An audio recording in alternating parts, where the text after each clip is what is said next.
Hello and welcome to Joy in Our Town. I'm your host, Vanessa Rose. So happy that you decided to tune in and join us for another great edition today. We are so happy to be joined by the wonderful and the beautiful Trish McCarty, who happens to be our next door neighbor here at KPAZ. She's just next door, and she went in there just, a couple years ago now. Yep. And we've been so happy to see the change she's been making in the community over at Starshine Academy. She is the founder and the CEO of Starshine, and doing wonderful things in our community. Thank you so much for joining us, Trish. Thank you for having me. It's so great to have you. You've been on once, but just whenever you guys were first starting over there, and I know that a lot of wonderful things have happened, and we can see the difference just in our neighborhood just from you being here. So if you wouldn't mind, though, sharing a little bit with the audience first, who you are and what Starshine is and why you do what you do. Okay, in 2002, I opened my first school, and it was not far from here. It was about 3/4 of a mile. And I was very blessed as I was growing up. I had great parents, and I was very blessed as a young mom. I could afford to send my kids wherever they needed to go for school. But I had a lot of friends who didn't have the money to send their kids to a private school, but they loved their kids just like I loved mine, and it made me sad. And after 9/11 happened, I was really worried that as long as there is one child in the world that doesn't get the education that they need, they're going to be high risk to all of us. And that was played out to me in 9/11. And so I just decided cash in all my savings and open a school on the worst drive-by shooting street, see if my ideas worked. And 12 years later, we've had miracle after miracle. Wow. Because this isn't your first school. You've done this before, haven't you, or implemented your well, program? this particular school that we moved here next door to you, that was our first school. Okay. So it's 12 years old, 12 and a half years old. And we've opened schools now all over the world, and really trying to help people to embrace really simple strategies that help kids turn around and be happy, successful people. That is wonderful, Trish. Well, thank you. I know I've gone and seen and toured the campus and seen what great things there are, and what you do there actually addresses what we're going to be speaking about. And for everyone at home today, we are speaking about youth, and our first topic is raising accountable members of society with 15 guiding principles. And this is something that I remember the first time I went over to Starshine, they had this nice little yellow card, and it's the 15 guiding principles. And I think that there's a lot of things in life that we have to follow that make us accountable members of society, but I think kind of having a good place to start for families who maybe don't know where to start, or for parents who are watching who feel that their kids may be going the wrong direction, and what do I do? Or I'm going to be a parent, what do I do? And I know that your first guiding principle is every person born is unique and perfect on their own road to discovering their dreams and highest calling. This, to me, I love this first guiding principle because it addresses the fact that every person is unique. Mm-hmm. Can you expound on how you came up with this one and what it means for each and every child that they are unique? Thanks for asking that. It's really, really an important concept to me personally, but when we started working on all of these principles, I brought together scientists, researchers, doctors, lawyers, people from all over the world to say, is there a way we can come up with some principles that everybody could agree to, no matter where you are, no matter where you live, no matter how you're brought up, or what religious background? Is there a way we could all get on the same page? And so the principles were really developed over a 4-year period of a lot of work. But that one I really cared about because my parents used to, I got to grow up in Japan. My parents used to always tell us, make friends with people who don't look like you, and your life is going to be a lot more interesting. So I grew up really revering differences and finding really unique people very interesting. And when you've got kids that are raised in a really tough way with gangs or bullying or things like that, they start believing that they're not really worth anything. Mm. And I think God placed everybody on the planet for a reason. You're absolutely right. And like you said, it's people that maybe they come, and I think that's something a lot of the students that go to your school come from neighborhoods that otherwise probably wouldn't have had an opportunity, a great education. Do you find and see that there's a difference in their demeanor and in their vocabulary and in everything that happens just from being around a functional and a good, positive environment? Immediately. You know, we have kids that are war refugee children that have never been in any school. We have kids that came straight out of neighborhood gangs. And we've got a lot of countries represented in the school next door. And what we tell the kids is this is going to be a different experience for you because you're only going to be here because you want to be here. So nobody's going to make you sit still. And we don't have a lot of rules at Starshine. We have terms of engagement, which are our 15 guiding principles. And so they have to memorize those principles. And so they have to believe, too, that they're unique for a reason and that they're here to find out what that reason is about and to help another kid reach theirs. What do you feel are some of the most important qualities to making a child an accountable and a functioning, positive member of society? Well, high expectations. I think you need to say, you know, parents are not their kids' best friend. Parents are there because they have to be role models and they have to tell their kids what they expect.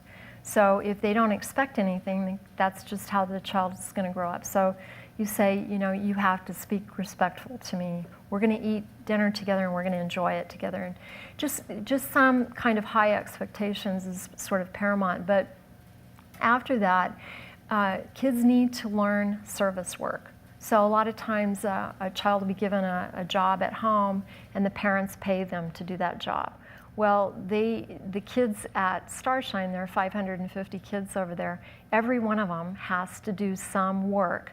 Some of them have to sweep the sidewalks, some of them have to sharpen pencils, but they all have to be a part of that community of making it better. We don't do that because it's cheap labor. We do it because it builds their self-confidence and it makes them feel worthy to be a part of something incredible. And they also realize that if my friend does his job and I do my job, then they'll all be done together. So there's some really simple things that can totally transform your family or neighborhood. It's taking accountability and taking initiative on your own, which is going to make more productive members. And can you imagine if every person in the world did their part to sweep a sidewalk or to do something? Yeah. So imagine how much better of a place the world would be. Well, and you know, with technology, it does connect people, but it also disconnects people. So as people are doing more and more in their back room with their computer, they're disconnecting from human function and human touch. And that giving back to another human being and actually looking at them in their eye and, you know, helping them, maybe visiting an elderly person's home or something and just playing cards with them makes you feel so good at the end of the day, and it builds your confidence. That's actually an interesting one that you touched on. That's something I remember as a child that I would do, is would go to nursing homes. My mom would take us and we would volunteer and sing and make cards for them. And I think that's something that this generation, we as parents, how important is it to keep this generation attached to the elderly generation, to learn lessons from them that hopefully we won't have to relearn, and to take from their wisdom? Because I think a lot of kids, they look at an older person and think, oh, they're old, they don't want to be bothered with them. But they have to realize that they've been here a lot longer and they've experienced a lot more. What is your advice for parents for getting them out there and getting them around people that are elderly and respecting them? Kids need tradition, and it doesn't matter which country you're talking about. Kids revere and they hold on to tradition. And when you allow them and teach them to revere an older person, their life improves because kids naturally like old people. When an old person walks onto the property, you'll see tons of kids coming up to that person. And especially the high school kids, you know, people think, well, high school is into their own deal, they don't want to talk to somebody old. It's not true. A lot of times, especially if they're hurting for some reason, they just want to be around an old person. Maybe it makes them feel more secure. And I think one thing we can learn from them, and I think one thing you do there, is self-reliability. I think that being able to be sustainable, and I think one thing you do is over there is teach the children how to farm and to do things. How can parents go about, what is your advice to them if they aren't part of a school that does that, to help them to learn to be self-reliable and to be able to take care of themselves with or without all the resources around them? Well, we have expanded Starshine to include Starshine Network, and if any of the audience wants to go to starshinenetwork.net, we've got these 15 principles posted, and they can download them, they can put them up on their refrigerator. The principles are really agreeable. I mean, most people go, well, yeah, that makes sense, you know. Music is the first language. World peace is an outcome of individual peace. So there are things that make sense, but it's sort of like a little roadmap as to how you can function in your family or function in your office even. We're all about positive motivation, positive behavior, and these 15 principles kind of get you there. And that's one you just mentioned. I think that's probably one of your favorite two of your guiding principles, the two we discussed, but world peace is a result of individual peace. Can you expound a little bit on that? Yes, it's, I mean, if people look up Maslow's hierarchy on Google, Maslow was a research doctor in the 1940s, and he came up with Maslow's hierarchy, and basically at the bottom of the triangle, if you will, is, you know, if a person is stressed completely, if someone is trying to grab your child and kidnap your child, you might be forced to want to kill that person. And at the top of that triangle is that you're completely an inspiration to other people. And so we move up and down that hierarchy all day long, you know, depending on if we're hungry, angry, lonely, tired. We're not really good for anybody. But when our needs are met, then we can start helping other people get their needs. And until you get enough people on the upper quadrant of that hierarchy, you've got people scrambling around, and as long as they're scrambling around, they're dangerous. They can't help it. You know, I tell people something that I heard a long time ago that profoundly affected me was anyone who's homeless for 2 weeks will be certifiably mentally ill at the end of that 2 weeks, because you're not sleeping, you're not eating, you're afraid of everything, and it just starts driving you crazy. So we all have the capacity to be inspirational, and we all have the capacity to be pretty awful to be around. Mm-hmm. That's absolutely true. I think every once in a while there's those days I'm like, oh Lord, don't make me be awful to be around. Yeah, I tell people that work for me, you know, check yourself out. If you're hungry, angry, lonely, tired, just go back to bed until it goes away. And then call me afterwards. Yeah. Don't come over unless you do. Yeah. Just as a last note, what's a reason that you think people or your students or anyone watching would want to live their life according to these principles or something like this that just is good guiding things? And why do you think they would want to, and what benefit would it have on the development of a child? Well, when you start exhibiting positive behavior, your life starts being a lot more positive. Mm-hmm. You know, there's an old saying that says, what you think about, you bring about. And when children, especially the ones that we have next door, a lot of those kids are really high risk. And so the stories about how they've been raised are really, really dramatic. You can't believe that it goes on in the United States. And yet you read every day about the happiness or unhappiness index of the United States. And the truth is, it's just easier, more fun, and makes more money to live in a positive way instead of a negative way. If you wake up in the morning and you're mad at the world and you're mad at yourself, your day's going to pretty much reflect that all day long. Mm-hmm. So we just try to help kids to buy into the fact that their life is about their choices. They can choose a new life every single day, every single minute. And if you fall down and hurt yourself, you can still get up and it'll be okay. And it's okay to fail. We all fail. It just depends on the day and whether we're hungry, angry, lonely, tired. But as long as we're all trying to improve our own life, then we're going to have that same effect on somebody else. Because those kids are not in competition with each other. They're in competition with their own life of getting better. So when you go over there, the campus is pretty quiet for 500 plus kindergarten through 12th grade kids, because they're all on their own road. You know, we have individualized learning.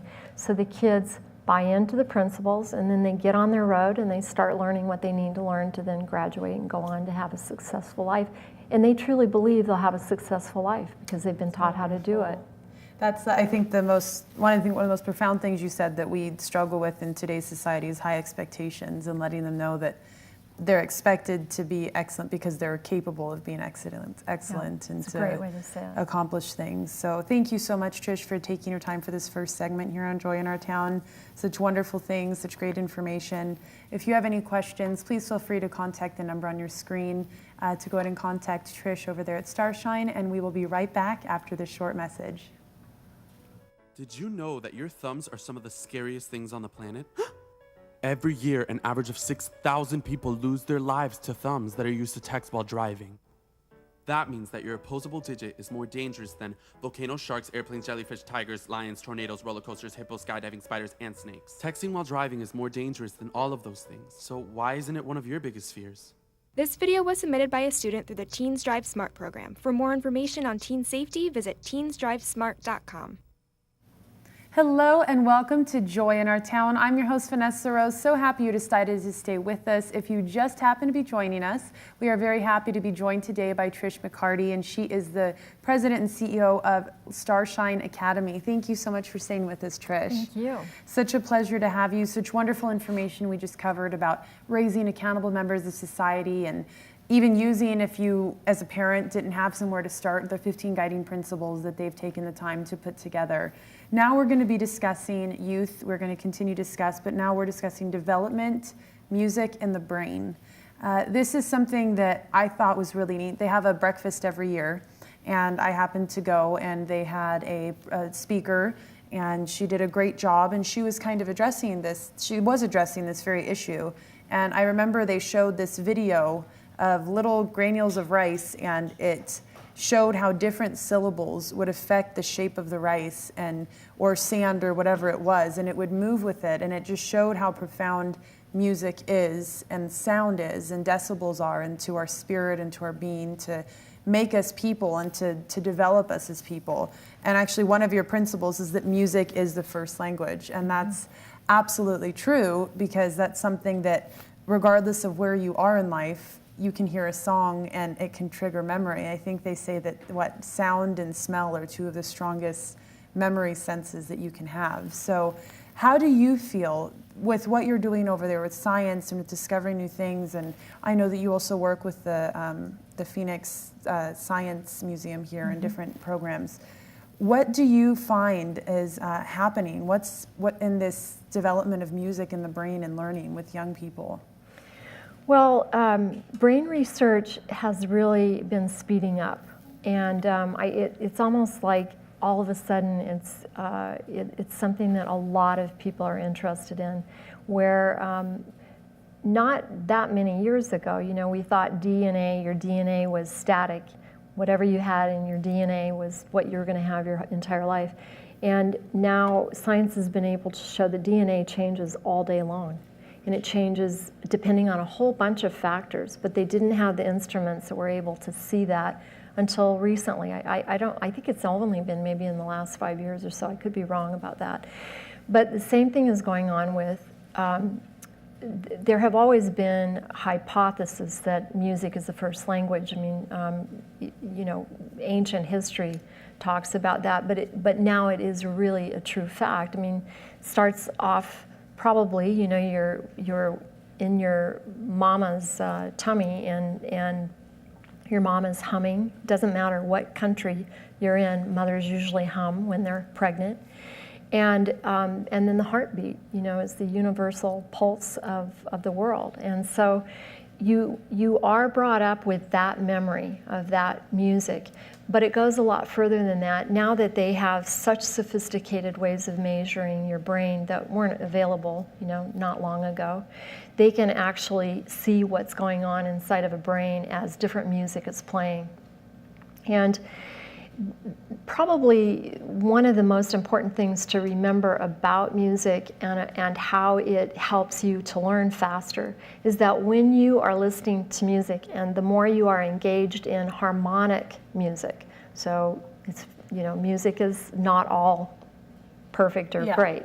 So the more harmonic the music is, and you can compare like Bach and Beethoven. So Bach tends to be more harmonic. Beethoven tends to sometimes be more in disharmony. And the way that it produces an effect on your brain is really night and day. And if any of the viewers want to look at this on Google, just say music and the brain. There's a lot of stuff on Google, YouTube that'll show it.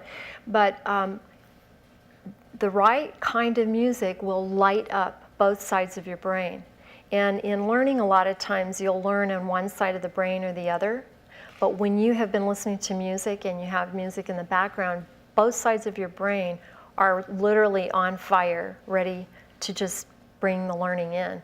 So we mandate the music is on all over the campus all the time. It doesn't necessarily have to be classical, although Mozart or Bach are kind of two of the learning tools that we use.